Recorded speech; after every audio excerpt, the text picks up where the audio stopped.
The fights were terrific, and it just represents another part of the reason why we love this country, and Atlantic Canada having the first opportunity to host the UFC. They did a great job. The attendance tonight was 10,782, an absolute complete sellout. The gate was $926,000 Canadian. Bonuses, $50,000 each. Fight of the night was Chris Kalidas, Halifax's own, in his win over Patrick Holohan. And performances of the night to Olivier Aubin-Mercier and to Rory McDonald. Who's got the first question? I guess, will you guys do that? You know, that's a great question. I've been asked that question ever since I got here, and absolutely. You know, will we be back in 2015? Most likely not.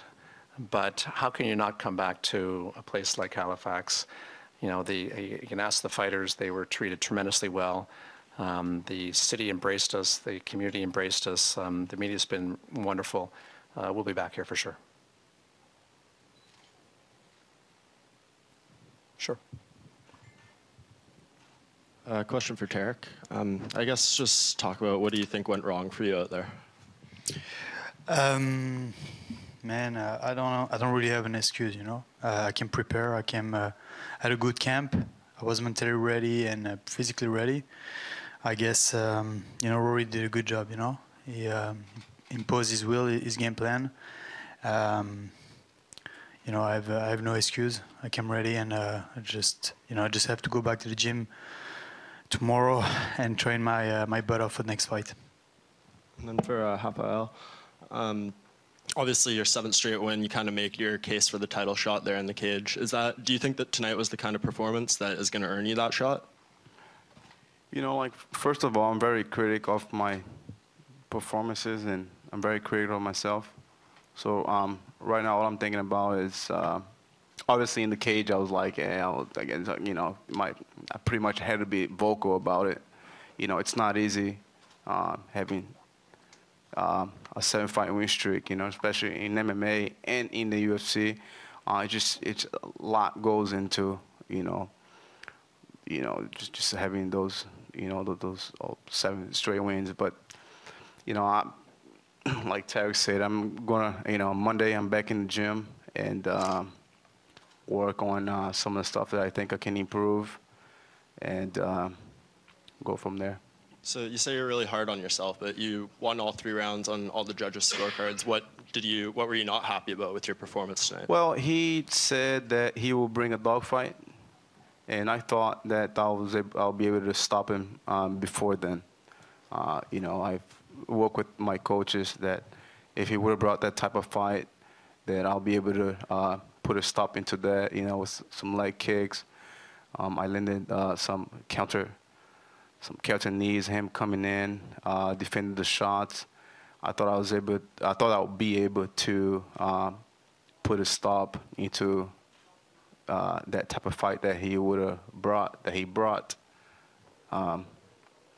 So I think I should have done a little bit better, possibly stopping him earlier before the end of the fight. Hi, David from the Hammer MMA. This is a question for Tom Wright. It seemed like Norden Talib needed to be helped out of the cage.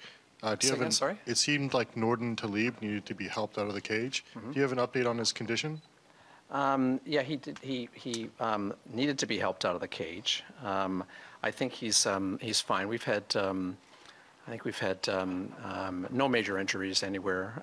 3 transports and 2 have already been released from the hospital, and Nordine has been released. Sure. And one more quick question then for Rafael. Rafael, with your 7-0 streak and your win over Brian Caraway, which is another top 10 win for you, it seems like you're in line for a title shot, but Dominic Cruz has got the next one. Are you going to stay active and continue fighting, or are you going to wait for the next shot to become available? I mean, to be honest, right now, I just have to get back home with my team and go from there. You know, like I said, I just gotta sit and see what happens. It's a lot of mixed emotions coming into this fight. You know, it's a lot of pressure. Like I say, I mean, 7-fight win streak is not easy a lot of times. So I gotta be humble enough to get in the gym and try to improve, even though I'm winning those fights. You know, it's not easy a lot of times. Dominic had an awesome performance. I mean, in the back of my mind, I'm not trying to match it, but you know, it's in the back of my mind. You know, like it came back. It was, you know, it looked great, and you know, right now I just want to get back home, sit with my team, see what we come up with a plan. It's questions for Rory. Rory, I know you kind of said after the fight that you were sort of, you know, going with the flow out there. But for you personally, you know, how satisfying was it to earn that finish? Yeah, it felt really good. You know, tonight I felt at my best, and I was really flowing out there. I had a great training camp. All the guys that fought tonight, we all worked really hard together, and we all came focused, and we came away with victories. And you know, I couldn't be happier. And do you feel like, you know, this win kind of solidifies you to be the next guy to face either Johnny Hendricks or Robbie Lawler? Yeah, I mean, I really don't see anyone else. I mean, I beat some really good guys this year, and you know, I think beating a guy like Tarek, you know, I said it in many interviews, he's one of the best in the world in the welterweight division, and I feel like I had a good fight against him tonight, and hopefully the UFC takes notice and puts me for that title shot so I can bring it back here to Canada.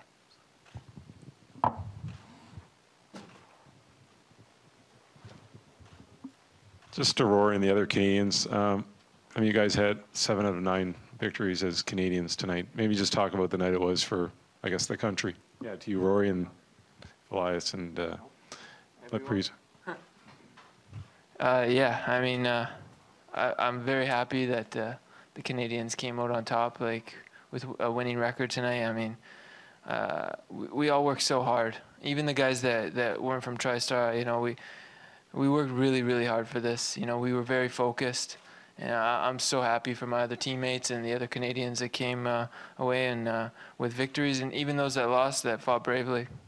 Just maybe a follow-up, Rory. Just on, you were talking a little bit about, you know, this being your first main event. How do you think you handled the? I mean, obviously you had a great showing, but going in, were you a little nervous with the crowd and the expectations? I was nervous, but I was not afraid. I don't believe in letting fear get to you. But obviously, the nerves are there, but I believe it's a good thing. Question for Chad. Just with the transition now permanently over to TriStar, having Firas, Jonathan Chamberlain in your corner, if you can just talk a bit about the decision for that move and having them in your corner, if you just have noticed significant results already. Yeah, you know, I really believe that TriStar Gym in Montreal is one of the top gyms in the world. You know, so I was training there for like 2 years on and off, and then after winning the Ultimate Fighter, I made the permanent move up there in July. You know, it's the best thing that I ever could have done for my career. I'm blessed with awesome coaches up there, and I look to keep improving. And just for Elias, just some of the thoughts on your performance tonight. What you felt you did in order to get the decision, as well as Ed Herman, and what specifically it is about Ed that makes you want to fight him. You've mentioned his name a number of times.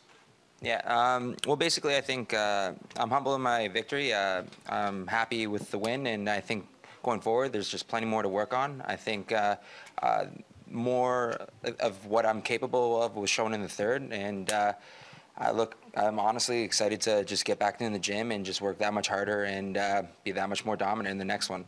With Ed, it's just I think I have what it takes to beat him, but with that being said, he has a fight booked. It kind of just started off Twitter and whatnot, and I just think I'm much wittier than he is, and I'd like to punch him in the face. For Mitch, you found a lot of success in your career with the rear naked choke. You finished it tonight. Why is that such a successful move for you? You know, I really don't know. It's something I do well in the gym when I trained, and you know, I think I had him hurt with the hook, and then you know I just capitalized on that on that and finish the round with a rear naked choke. And then obviously this is your fourth straight win. It's the second longest streak in the division behind Rafael over there.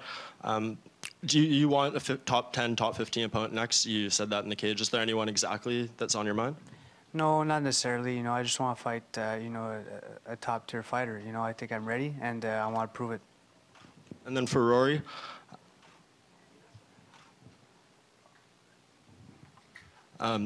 if you do get the title shot next, is there a preference of who you'd like to see win that fight? Because obviously you have history with Robbie, and then your team kind of has some history with Johnny. So is there either of those guys that you'd like to fight? I just want to fight the best man, so whoever.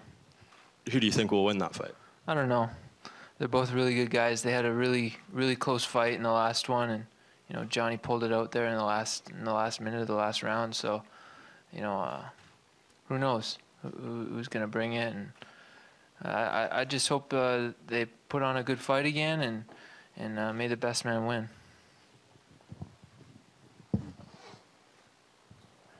Thank you, Rory. Congratulations on your win. Obviously, you were disappointed not to get the decision against Lawless, but I'm wondering now, in hindsight, do you think that in a way things have worked out for the better, that you're a more complete and clinical fighter now when you get your title shot? Are you talking about last year? Yes, the fact that you've had to wait a little bit to get to the title shot now. Do you feel that, I would assume you feel you're a better fighter and that the weight may have actually helped you? Yeah, well, I got to experience fighting some other really good guys like Damian Maia and Tyron Woodley, who are top competitors in the division. So, and it was on a big stage, those fights. So, gave me experience with top level guys. And I feel like just the natural step is the title shot, and to hold that here in Canada. And just to follow up, if I may, even though you're a young guy, you've had to wait your turn for this with GSP and also the losses. Does the title kind of consume you? Is it something you think about a lot in terms of your goal?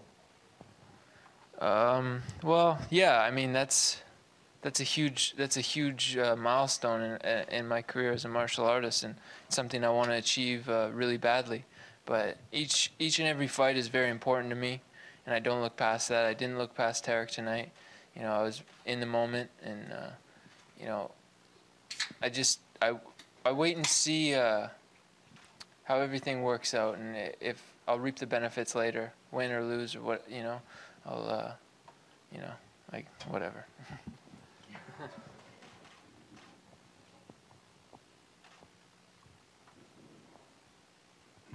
Just one more for Tarek. This is obviously the first time you were stopped by strikes in a fight. I know it's still very fresh for you, but how do you kind of deal with a loss like this and just get on the road to coming back? Just go back to the gym. Those things happen, and just gotta go back to the gym, train harder for next fight. That's it. I took a loss tonight. Just gotta come back stronger. That's it. Just go back to California, and Monday I'm at the gym. For Rory again. I know back in Vancouver in the post-fight press conference, you said that you weren't really, looking to be a star. You're a fighter first. That's the most important thing for you. But I mean, you got a huge, reception today in Halifax. Do you find sort of any, satisfaction in the fact that people are starting to, warm up and embrace you as this Canadian star? Yeah, I definitely appreciate it when I, take a step back and I take a deep breath, and I'm in the zone, I'm just focusing on, my opponent. But, when I look around and, I take it all in, I really appreciate the support I get from the Canadian fans and fans around the world. It's a huge thing for me and for all fighters to be recognized for, our hard work and for what we put on the line, when we step in there. It takes some sort of bravery, and it's nice when people acknowledge that and are appreciative of what we do.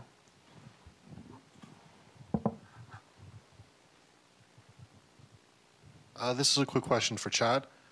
Chad, it seems like in this particular fight, you focused very heavily on your wrestling, which is something that we haven't really seen from you as much before.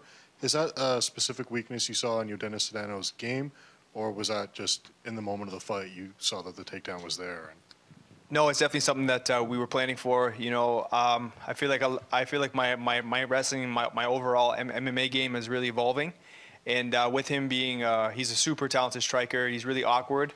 I knew that if I could mix in a few takedowns, that it would be the best way to beat him. And the game plan worked out perfect. Thanks to my coaches, Faraz and Ash, and I couldn't be happier. Just a question for Tom. With the late addition of Chris Kalidas, it really added this very interesting story, and the way it played out was tremendous for the local audience. Did you notice any kind of discernible added interest locally? Of course, the UFC coming here the first time was big in and of itself, but with the addition of having the hometown fighter added to this card, anything you were able to kind of notice in the days leading up that he brought attention-wise from a local perspective? You know, no question, he really did bring that local attention, and you know, for a bunch of people that came up to me yesterday and today and just told me they're walking around the city, there was a real buzz. The city has really embraced it, and there was a nice crescendo leading up to tonight. You know, Chris's story was on the front page of the local newspaper. You know, it is one of those great stories when you think about it. I mean, he went to bed on Sunday night, and you know, I think it was over at TJ Grant's house watching the fights on the weekend, and then wakes up Monday morning and gets the call. And I think it, you know, he probably was coming in thinking it was pretty long odds, and I'm sure it was pretty intense and pretty nerve-wracking for him that first round. But I would tell you that after what he did in the second round and that third round, the crowd was completely behind him. And so, you know, I think it actually did add to the flavor when not only can have such a great story, and it was a great story, but it's somebody who you know, grew up here and has his family here and his friends here. It's you know, doesn't get much better than that. And one for Mitch, just with the late opponent change this week, how difficult was that for you to kind of prepare for a new opponent, and also a lot of risk, you know, if there was a loss here, and the reward not as much. You were expected to win this fight, but you had very short notice to prepare for Roman. Yeah, you know, it's a fight game. Things happen. People get hurt, and you know, I really wanted to fight this weekend, and you know, I'm really happy that Roman Salazar stepped up on a week notice. That's you know, it's he's a stud, that kid, you know. But you know, the game plan, I didn't really want to put a game plan on this. You know, as you're 5 days out, I just wanted to be better than him everywhere. You know, I just wanted to put the pressure and make him break right away, and you know, I think that's what I did. Okay, we'll take one more question. If anybody has one? Other than that, listen, thanks very much, everyone, again. Appreciate you coming out, and we'll see you next time. Thanks a lot.